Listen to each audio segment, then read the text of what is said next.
Pissing in the mort? Oh, he's dead.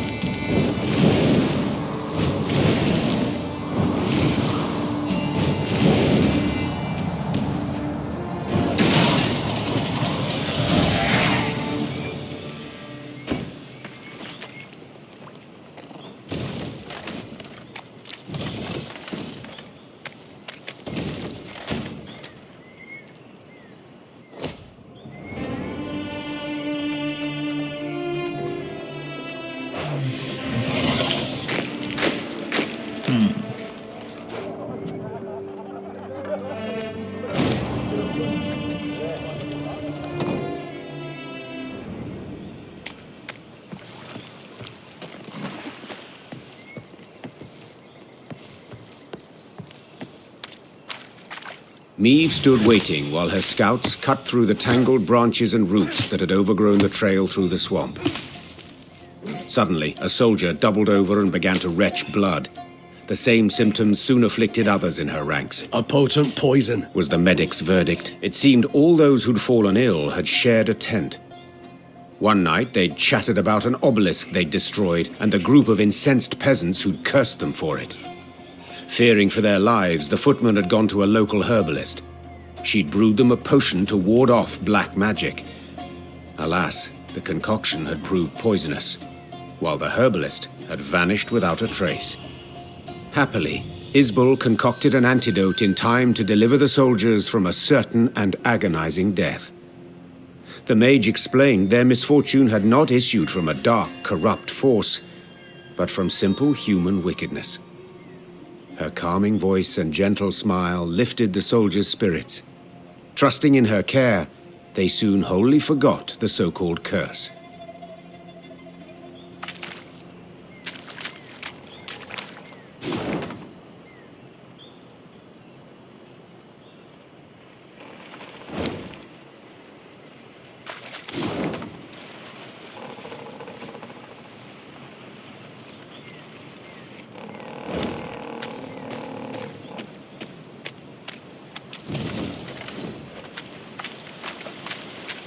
Meve rode at the front, her eyes fixed on the ground, and thus spotted the pit masked by leaves and branches.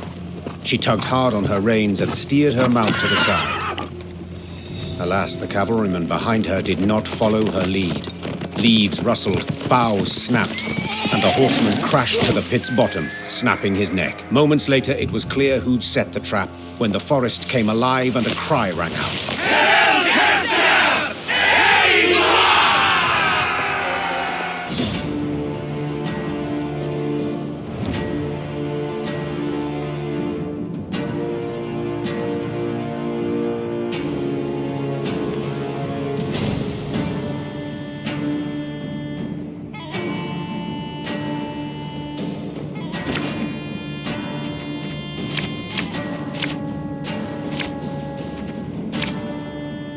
It's a trap!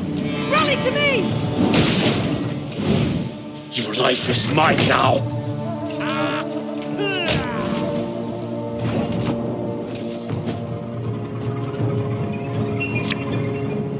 Watch your heads!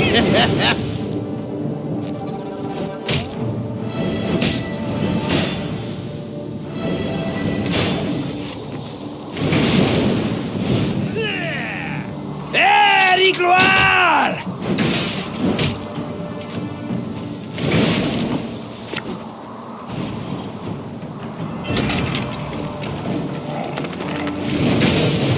Is that why?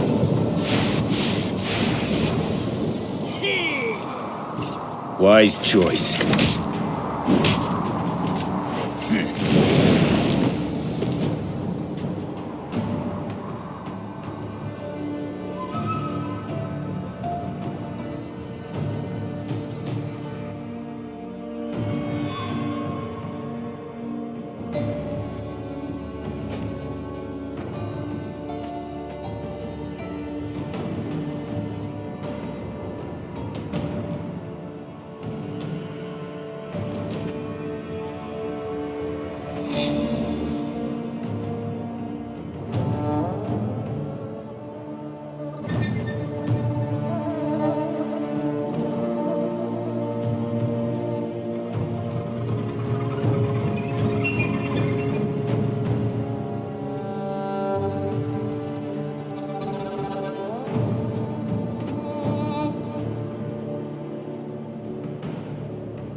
bitch!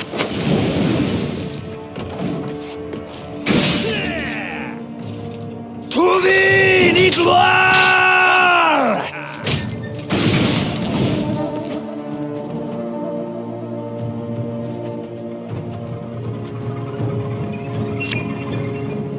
Have it the white of an eye from half a league away.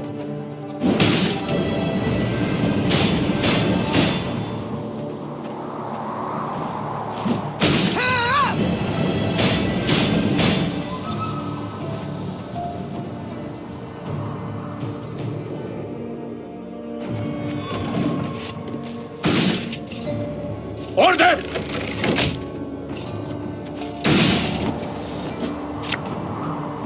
Bigger they are, easier they are to target.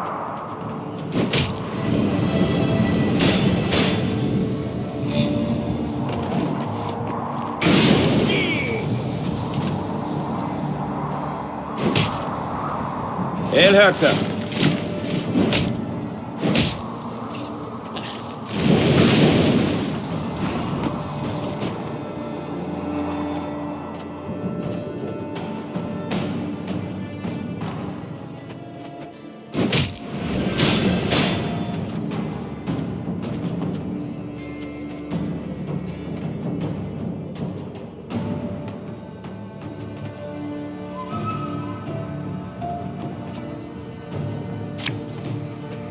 Fear not. We shall achieve our goal.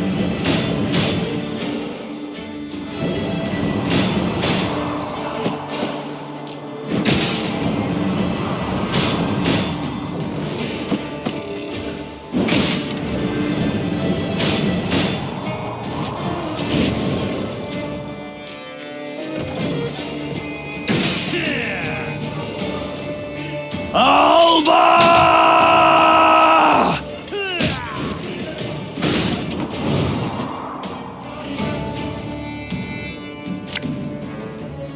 For you, pal! Anything! Ha!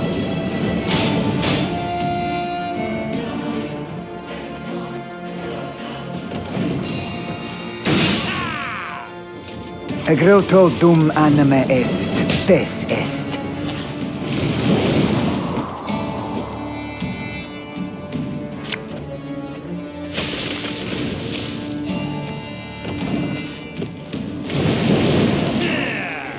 Draw and cast down!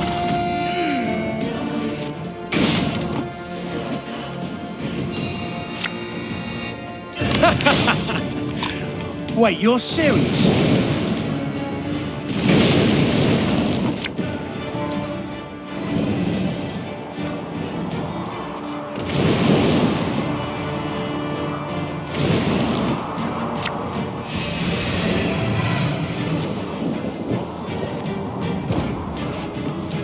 Retreat! Fall back! Caught between Lyrian hammer and Skelligan stone, Nilfgaard was shattered, destroyed. The victors now stood eyeing each other. These islanders were not like those Meve had met before. They wore no armor and carried no shields. At their fore stood a man as stout as an ox and bald as an ancient ghoul. His men called him Arnulf, the patricide, I thank you for your aid, Arnulf. said Meve, extending a hand. Aid, she says. Aid? Do you hear that, mates?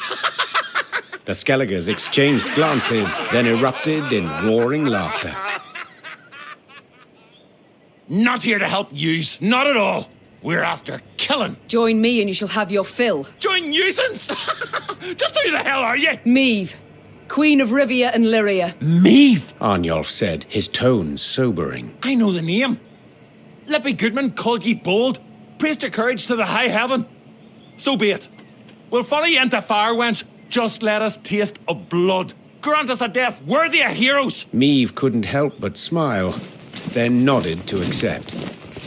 The Lyrians stepped aside as tattooed warriors joined their ranks.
The scouts rode at the fore, with Meave right behind them. Their task, to find safe passage for the rest of the force. One among them probed for the quagmire's depth, a pole of 5 ells in hand. Suddenly, all heard a loud clang.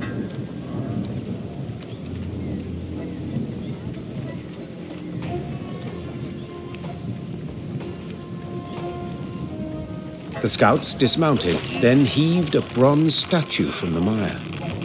Once it was cleaned of slime and muck, Meave instantly recognized its elven handiwork. The sculpture was exceedingly well preserved, save one detail. Someone had removed its face, leaving a black hole in its stead. Search the environs! Ordered Meave. Amongst some brambles, they discovered the entrance to a vast tomb. Its doors had been torn open. On the ground before them lay scattered bones, some yellowed with age, others fresh, cracked and tattered from having been gnawed. Meave stood silent and contemplating at the tomb's threshold. Then, torch in hand, she entered and waded into fetid waters. Her soldiers followed close, arms at the ready, a nervous sweat on their brows. Frescoes on the tomb walls depicted Angren swamps and the beasts that prowled them. 2 words were inscribed over the largest of the horrors: Gwern Iker. The bloody mistress. Barnabas Beckenbauer whispered. Suddenly, a roar thundered from deeper inside the tomb. Meave turned from the frescoes to see monstrous eyes blazing in the dark.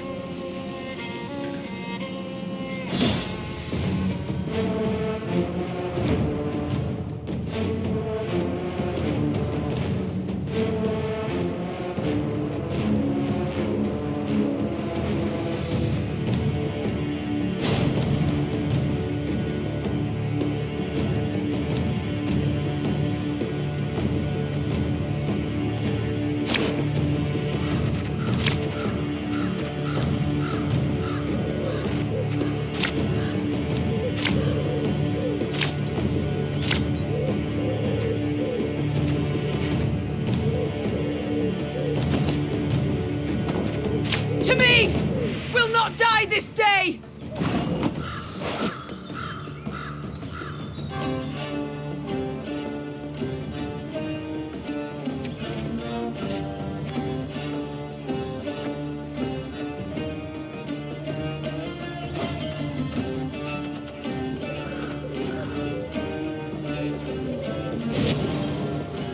The chase is on! Ow!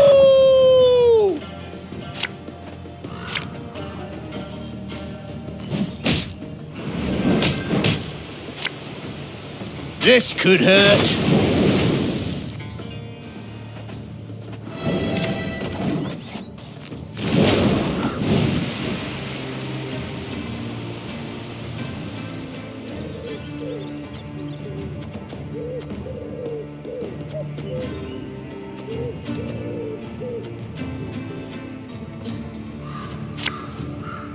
Have it the white of an eye from half a league away.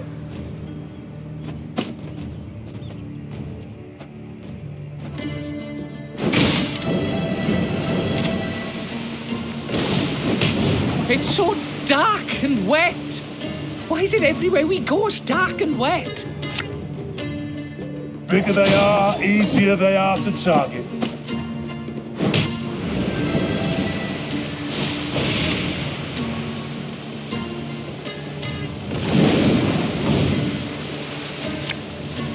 Thing about slings, they hide well.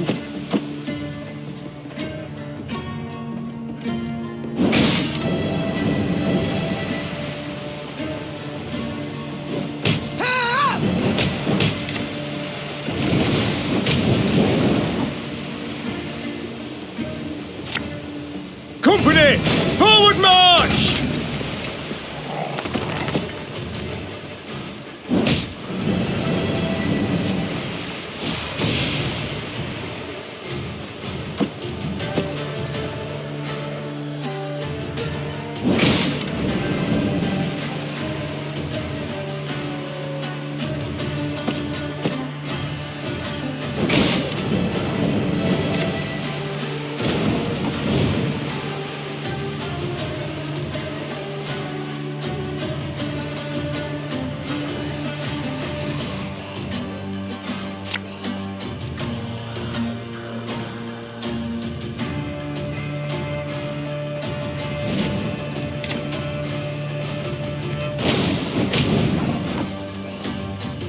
Watch your heads!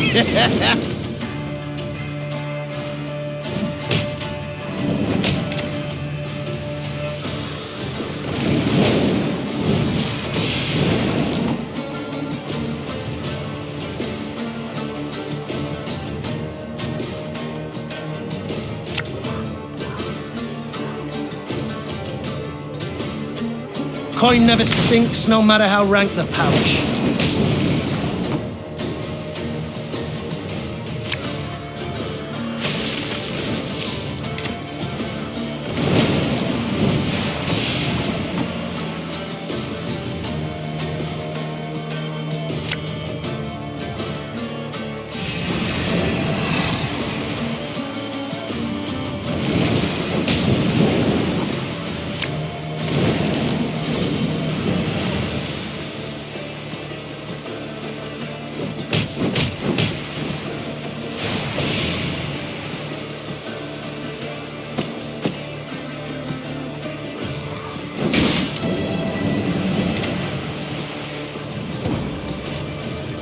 I think that's the last of them. But keep your weapons at the ready. In her torch's feeble glow, the Queen examined the beast's corpse. She could not help but to shudder in disgust. Perhaps it's better She thought. that we faced it in the dark.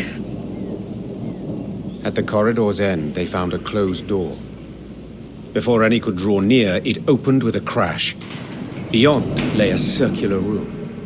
Light shone through a hole in the chamber's ceiling, illuminating a stone pedestal and the sword that lay upon it. The air in here, it crackles with magic. Whispered Isbel. Meave gripped the blade's hilt. A soothing warmth filled her arms and spread across her shoulders. Her tired muscles ceased trembling, her fingers, stiff as sticks, relaxed.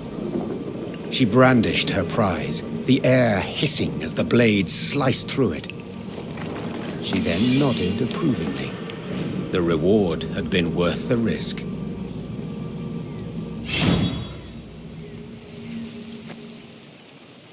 Barnabas Beckenbauer, a gleam in his eye, asked to look at the unsheathed sword. The gnome studied the quillions intently, having spotted an inscription there. Can you say what's written there? Asked Meve. Yes, perhaps. They're clear, the words. Their meaning, not necessarily so. Wieldeth me, and loseth not hope amongst the blood-red waters. It sounds like a riddle, but I've no wish to solve. We should move on, and quickly so.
Arnulf, find a place at one of the tables. Have a drink.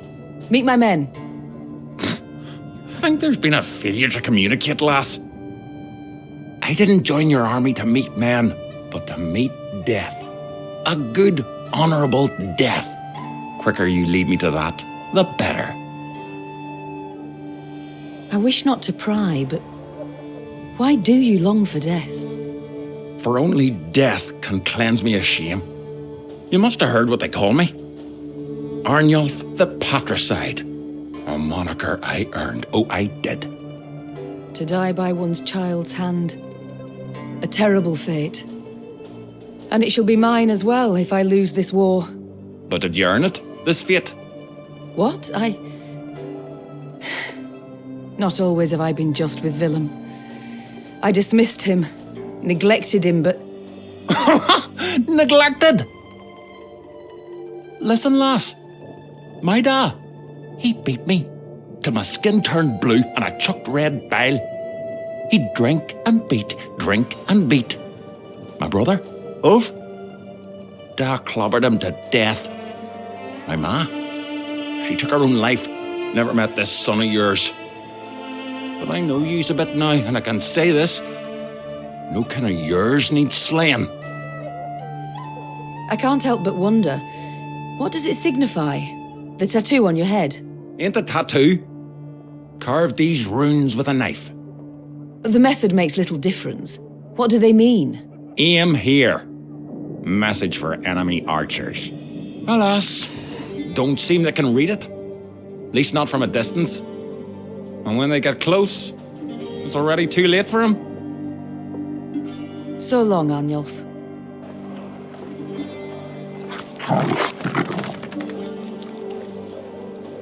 Oh, quiet in here. Not at all like the Airy Bear.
Give me a target.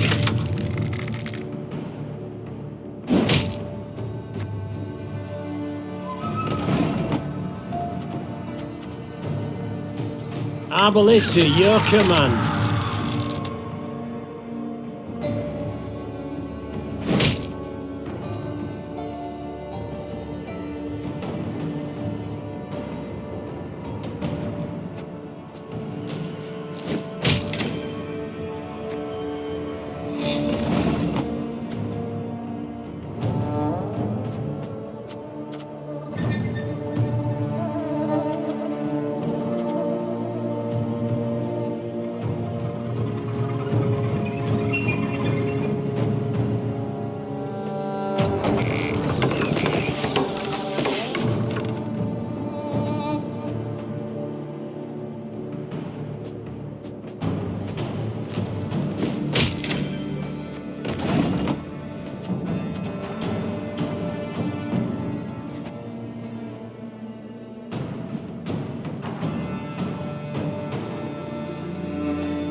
Armor won't save.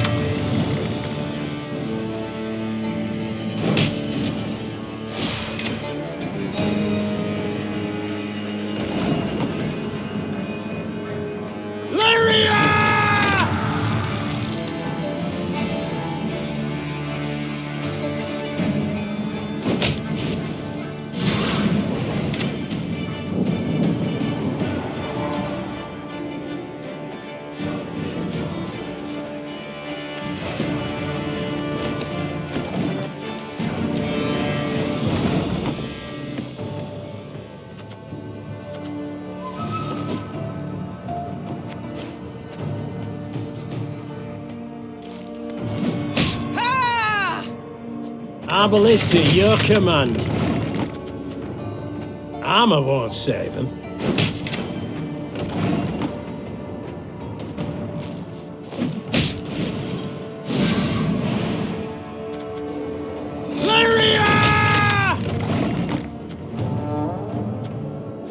One bolt.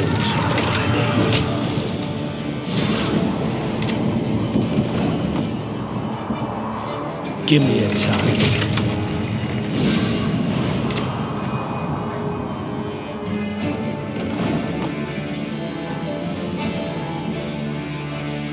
Arbalist to your command.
I only loot corpses, except sometimes they're quite fresh.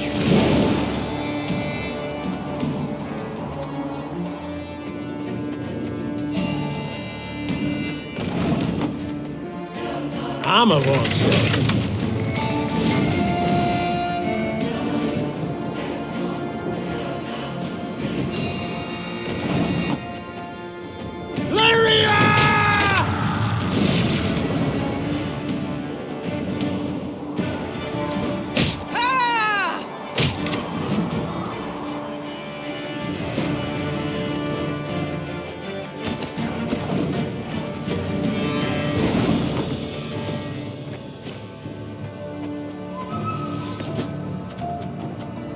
Arbalist to your command.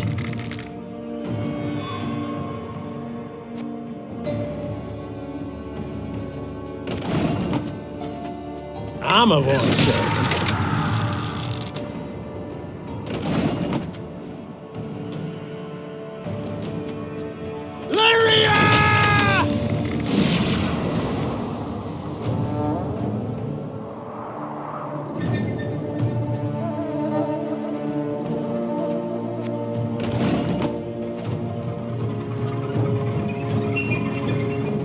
One bolt I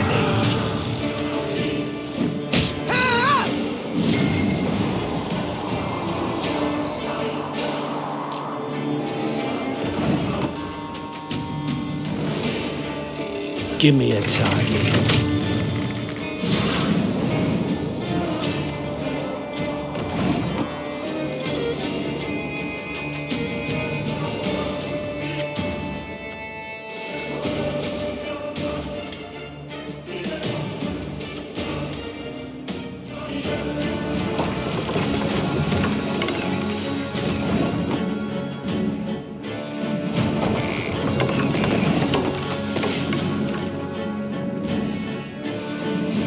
I only loot corpses, except sometimes they're quite fresh.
Our ballista, your command.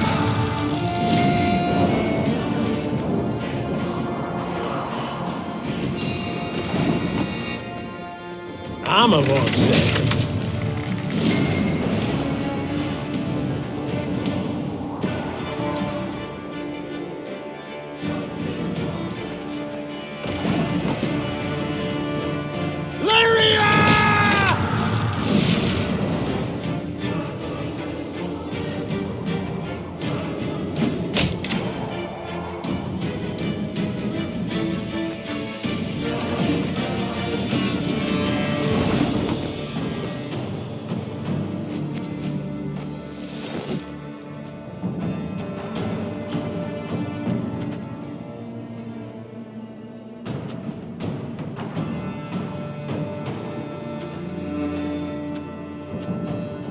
Give me a target.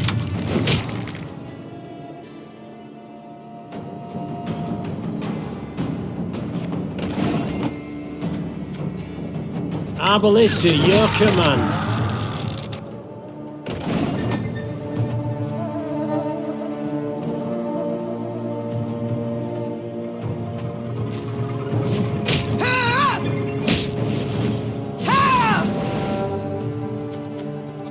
Armor won't save.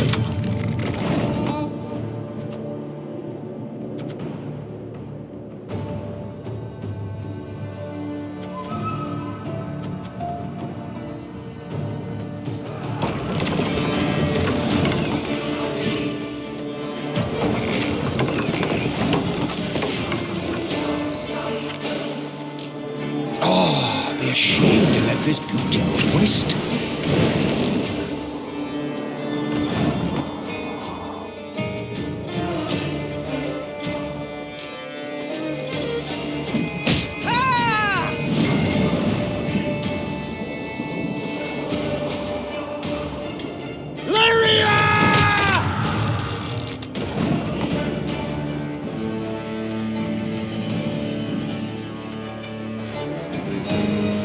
One boat's all I need.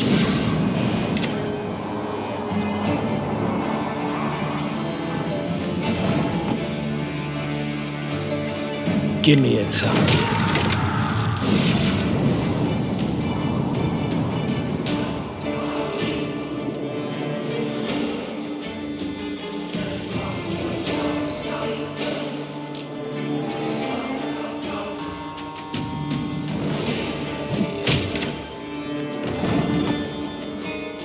Our ballista, your command.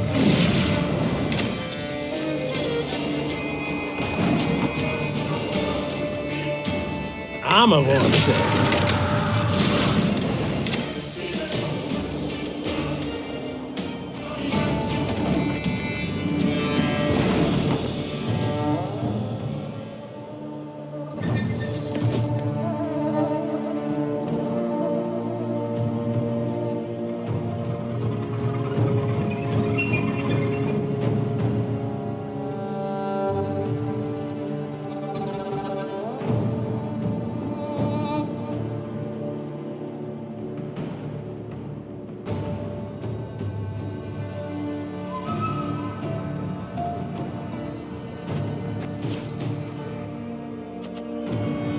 Give me a target.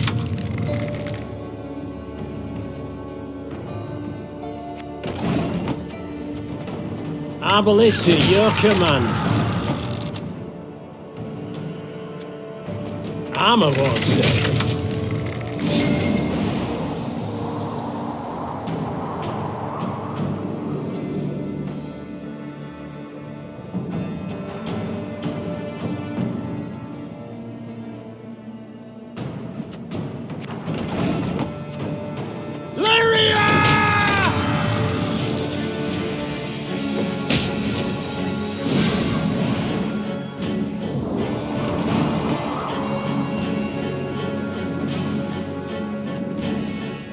One boat's all I need.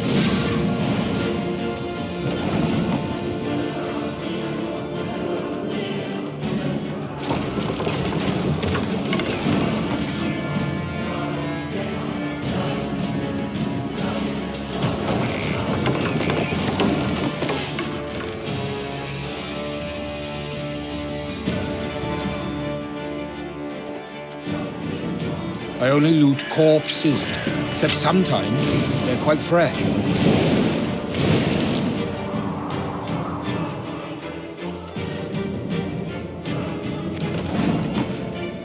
Give me a target.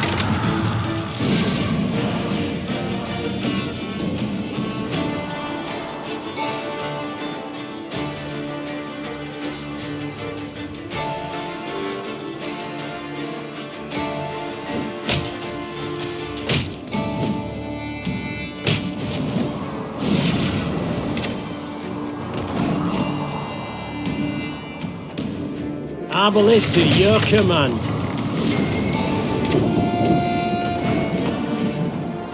Armor one, sir.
Beware!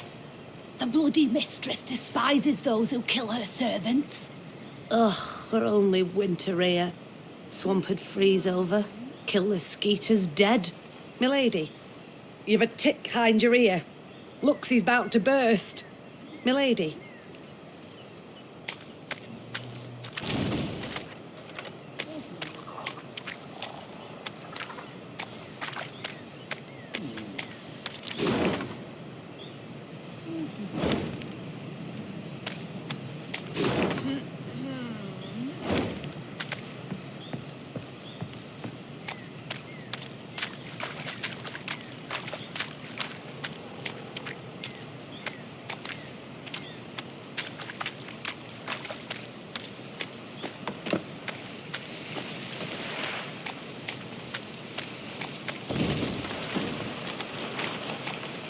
Your Grace, the charts say we near Tuzla. Angren renders charts helpless to show the way, I fear. Soon we shall halt to sight our exact position. We will know then if our path is true. As you wish, Your Grace.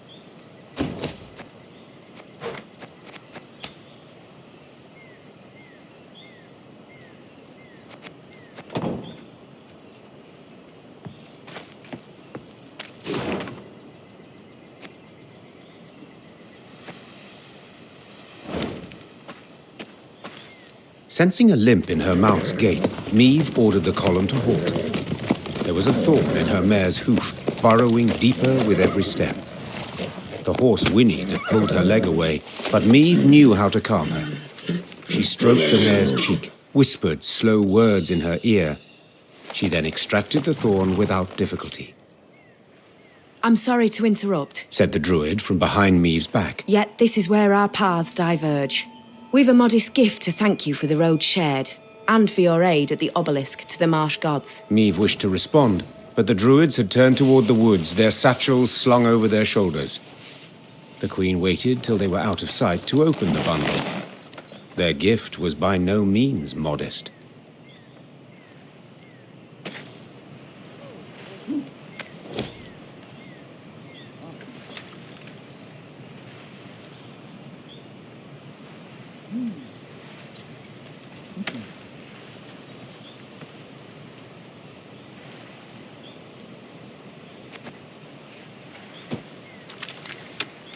The trees no longer wish us here. They call for someone else. This land is sick, defiled by a parasite that grows hungrier each day. Corruption flows from Isgith. It's there an evil lurks. This land is sick.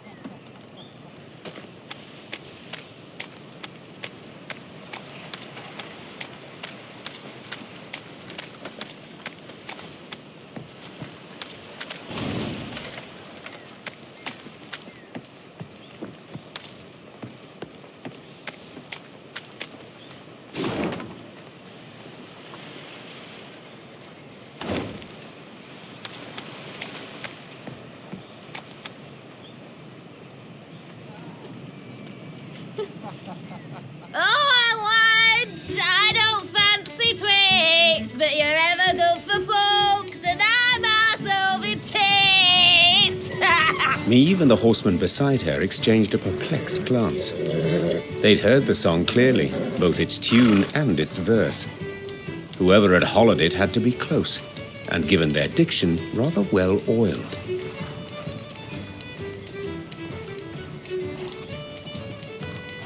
Moments later, a hamlet appeared to the Lyrians' tired eyes.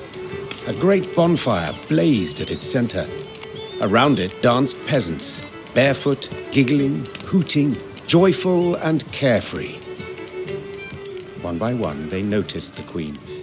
Soon, all were silent, huddled together, children peering from behind their backs. Fear not, Said Meve. we mean you no harm. What do you celebrate?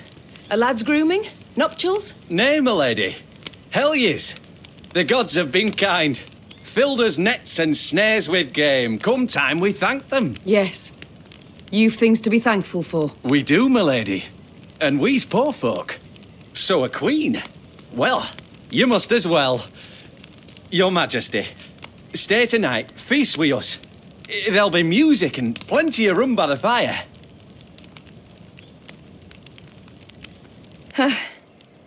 Why not? Began Meve, daintily dismounting. We all deserve some respite, I suppose. The Lyrians needed no convincing. With astonishing haste, they removed mail and helmets, then eagerly joined in the fating and dance. Amidst the trilling of flutes, fifes, and fiddles, all those gathered revelled until dawn. They could rest at last, forget about Nilfgaard and the many beasts that prowled among the reeds. They'd long remember that night. The carefree laughter, peasant maids whirling in dance, the ale cold as a mountain spring, and the bread they crisped over the fire. One exchange in particular etched itself into the Queen's mind, an exchange she overheard. Not a little? Not even a teeny tiny bit? I'll say it again. It's not your concern. Of course it's not. Wouldn't be so damn curious if it were. So be it. Keep your silence. But those eyes like the summer sky, that hair like waves of grain. I see the way you gape. What do you two speak of? Your Majesty. Couldn't have answered that better myself. Who does Reynard gape at? The new ballista, what else? Ah, what a piece of work. Pure art, I say. Can't tear your eyes away for an instant. Haven't you two held enough from me already? Don't play me for a fool. What's this about? Maeve, honestly, you do better to... It's a private matter, Your Grace. One of the heart, you might say. If you'd allow it, I'd rather not share the details of our conversation. All right. I'll leave you to discuss whatever men discuss. Consider me gone. Meave turned and walked back to the fire, sat down on an old stump. Ha! That was close. Shh! And the faintest of smiles crossed her lips. Meave expected the villagers to request recompense for their welcome. Yet the peasants made not the slightest mention of coin, and the queen was much moved by their kindness. Once again, those with the least had proved the most willing to share. The Lyrians did not assemble come the morn. The force marched off in the afternoon, unshaven, unbathed, dishevelled. Not normally one to overlook contempt for discipline, that day Meave understood even soldiers needed to let their guard down, at times.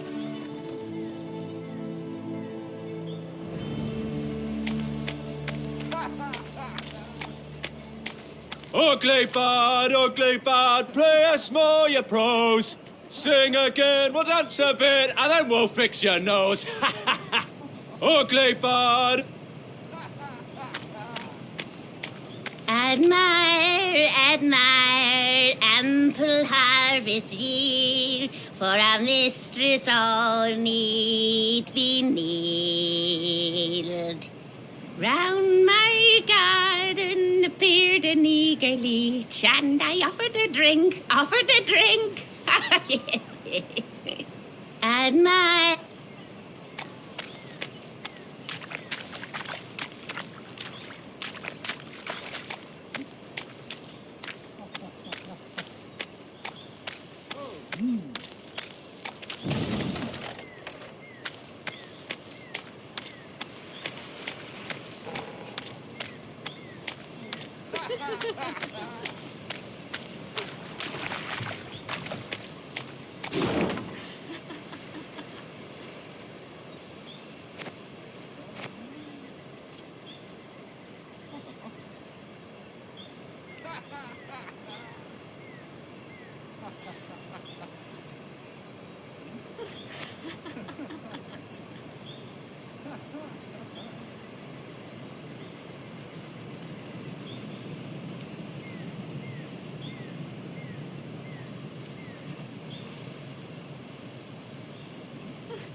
In Angren's swamps, one can easily lose one's way.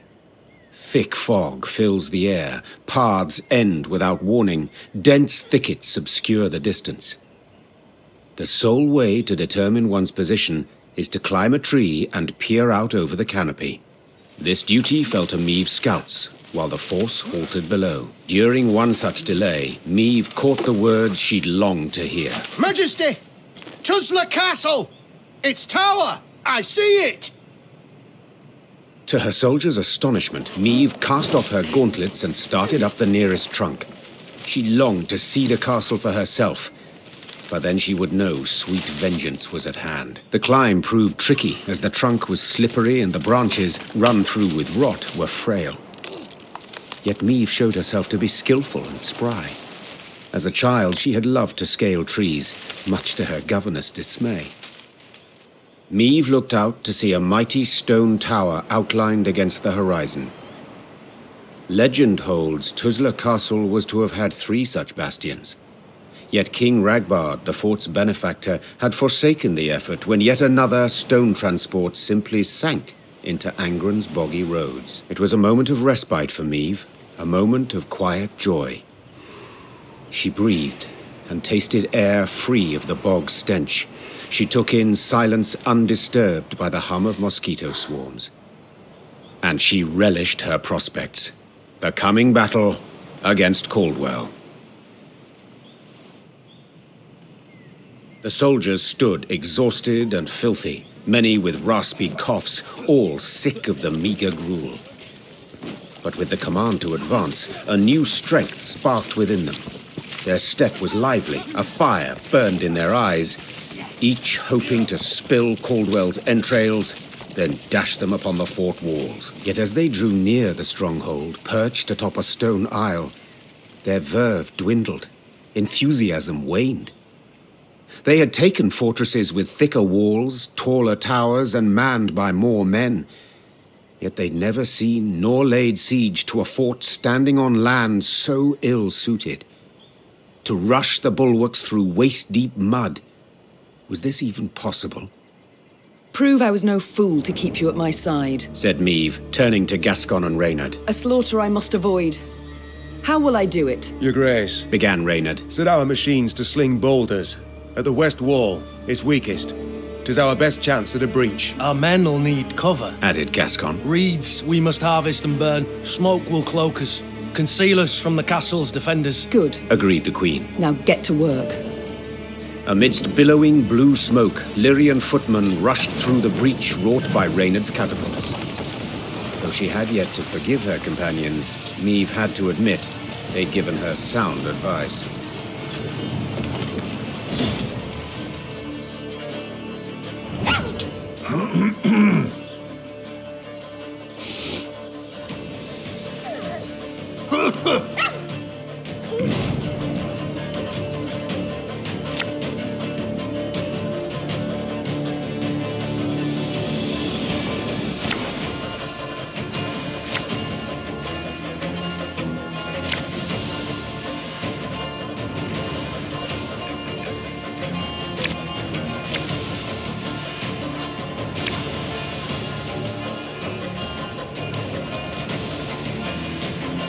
Caldwell, I've come for your head.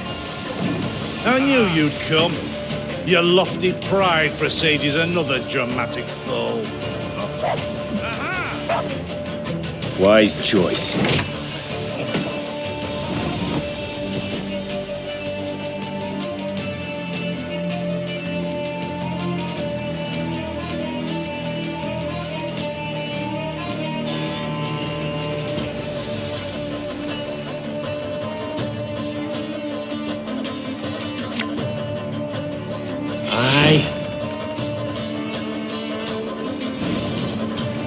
We'll catch 'em all! Should have listened to me old lady.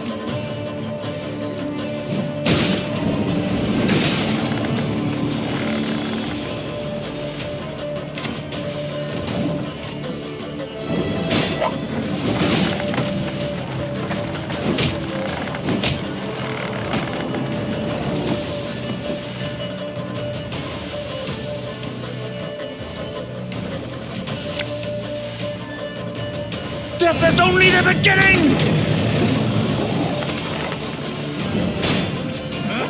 Order!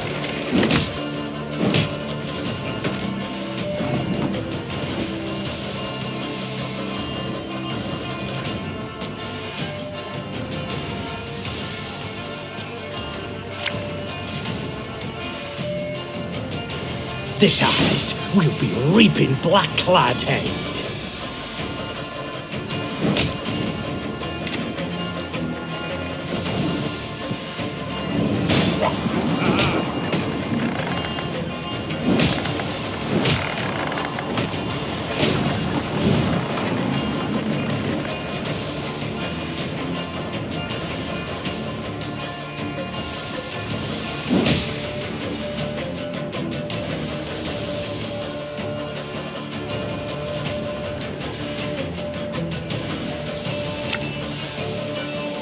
My pain serves a purpose.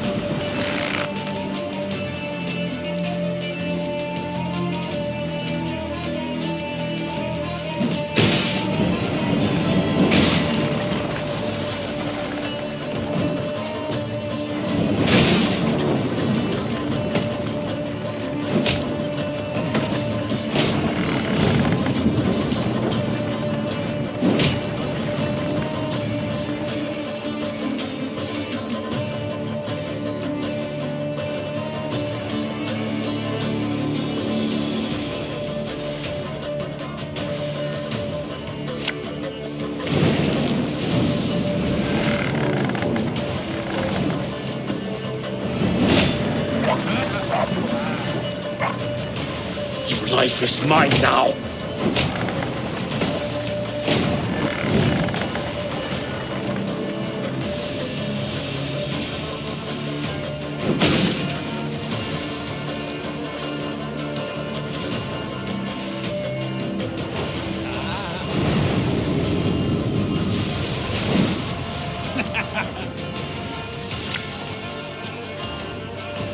Coin never stinks, no matter how... Our archers shouldn't be any more trouble.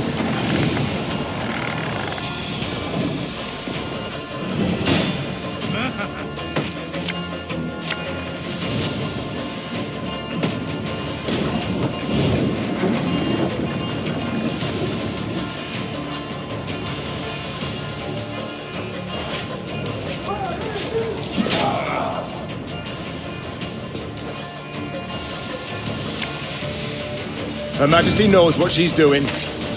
We must exploit the breach in their fortifications, Your Grace.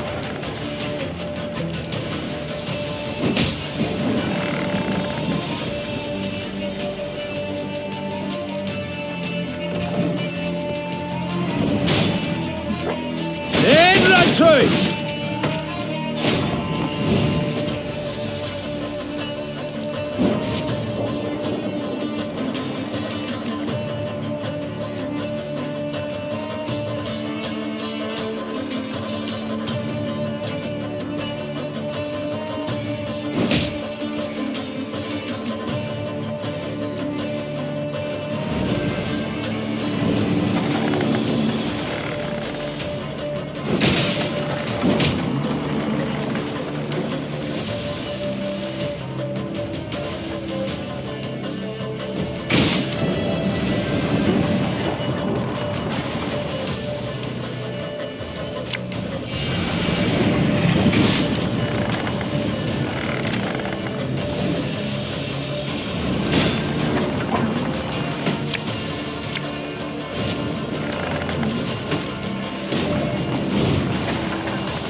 John.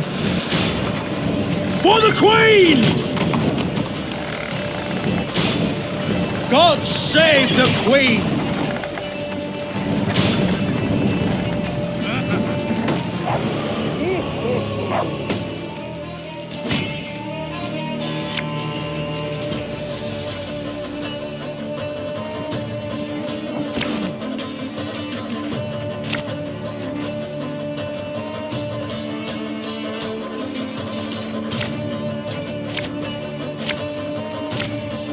Caldwell, I've come for your head. I knew you'd come. Your lofty pride presages another dramatic fall.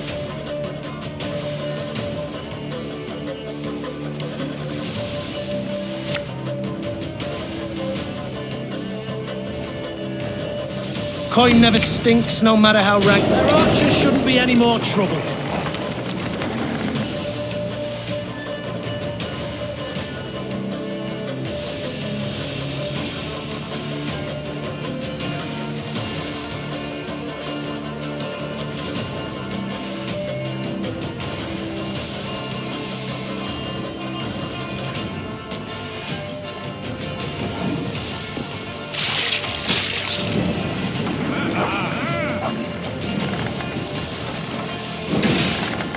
Wise choice.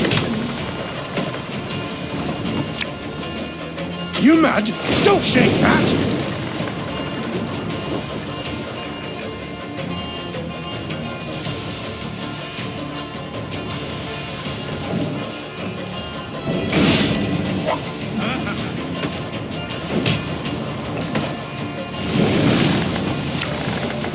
This could hurt.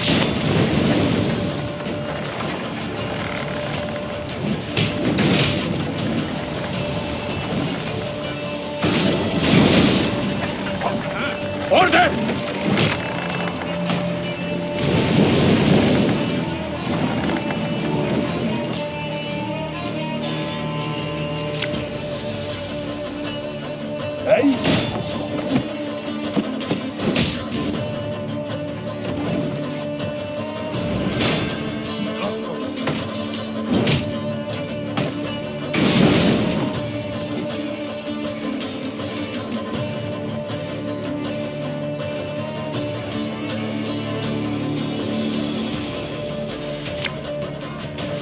We must trust each other.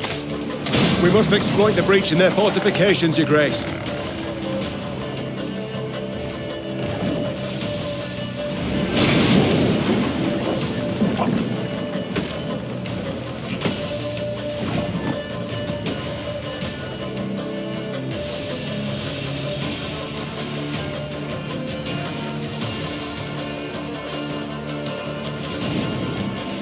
You can try to win them all, but you won't.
So much anger and suffering. For what? In retreat!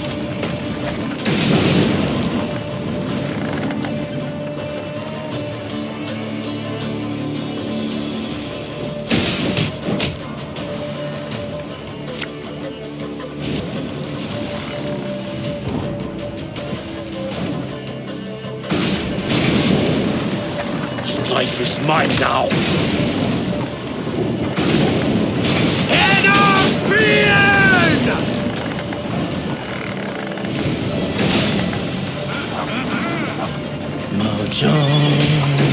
John. For the Queen! God save the Queen! For the last! No one touch him! The Count is mine! Many of Maeve's victories have been immortalized in poetry and song, but not the fall of Tuzla. Lyrians fought Lyrians. Brothers killed brothers in rain and mud midst a cursed swamp. Certainly nothing to inspire a bard. Near the battle's end, Maeve stormed the great stone tower to which Caldwell had fled. The Queen ascended the stairs, dealing blow after blow, blood cascading down in her wake. She reached the top floor to find the Count waiting, with no intention to defend himself. If it's mercy you expect, you'll be sorely disappointed. Mercy? I know you all too well for that, Maeve. Ever vindictive and cruel. All this from a paragon of knightly virtues. You stabbed me in the back, Caldwell, and used Willem to do so. My son! Who agreed without a moment's hesitation? Forsaken by your own son, your flesh and blood. What's that say about you? Oh, you tread on thin ice. Choose your next words carefully. Spare me your threats. You'll kill me all the same. Death can come in many ways, Count. Some quick, some slow. My, how you strut and vaunt. Terribly sure of yourself. Perhaps too sure. Your castle is mine. I've crushed your force. I dare say no, I'm not. Precisely my point. Don't you see? The Empire's not one army, it's dozens, hundreds. It's what I strove to knock into that thick dome of yours. Alas, you're too much a dullard. Soon as I'd learned you'd crossed into Angren, I sent for reinforcements. They'll be here soon. 3 regiments, armed to the teeth.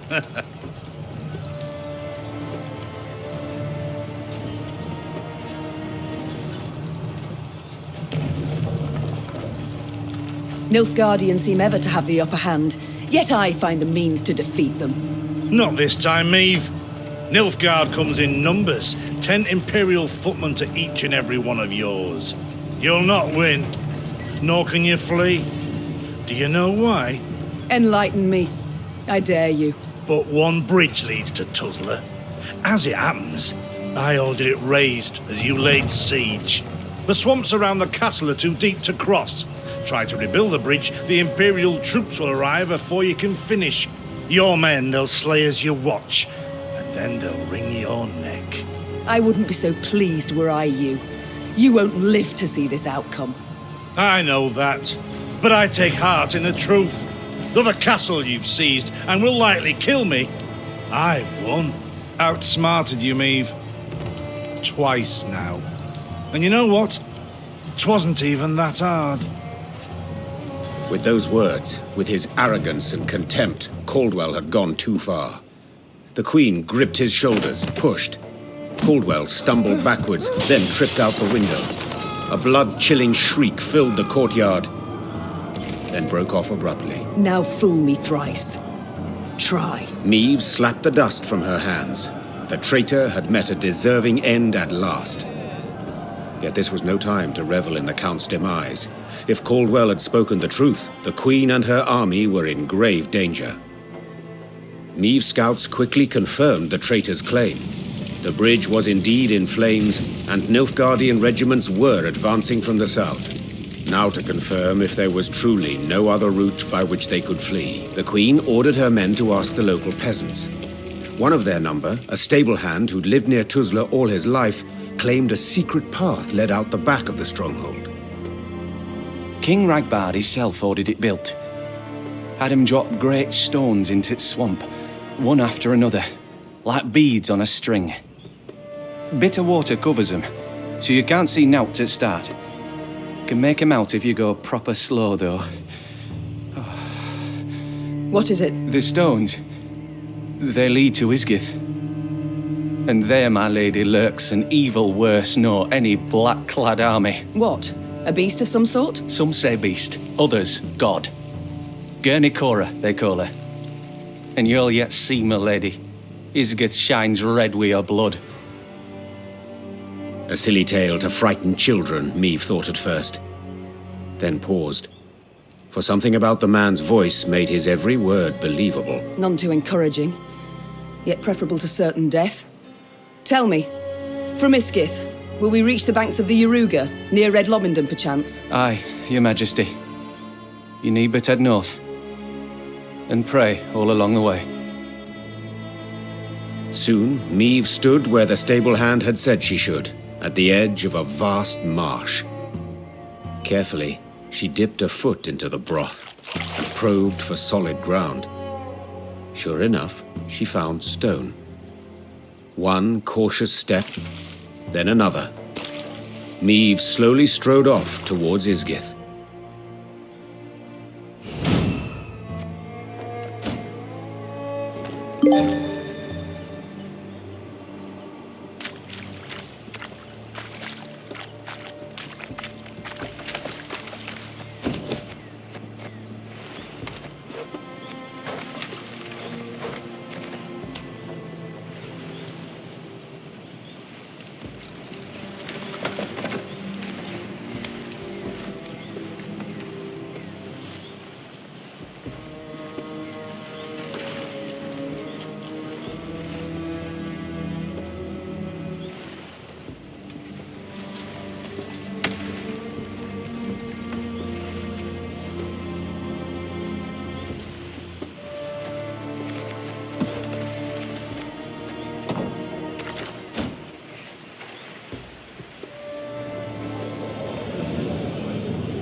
Your Grace, I wished once more to express my gratitude for your show of mercy.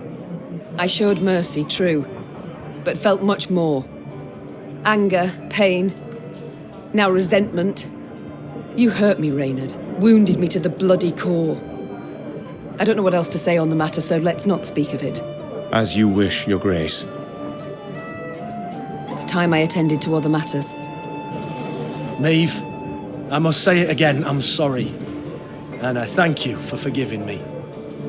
No need to say any more, Gascon. But you've got to know. Every time you bring it up, I'm tempted to change my mind. Now let's turn to the task at hand. It's time I attended to other matters. Farewell. I'm pleased to see you again, Mom. You need something? Duty calls. I must go. Of course. Should you need me, I'll be here.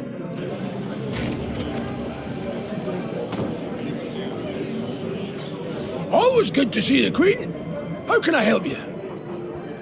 We shall return to this conversation later. No skin off my back. We seeing each other, Your Grace. Yes, my lady? Other matters await my attention. As you wish, my lady. You need my help with anything? Anything at all. I've ideas aplenty.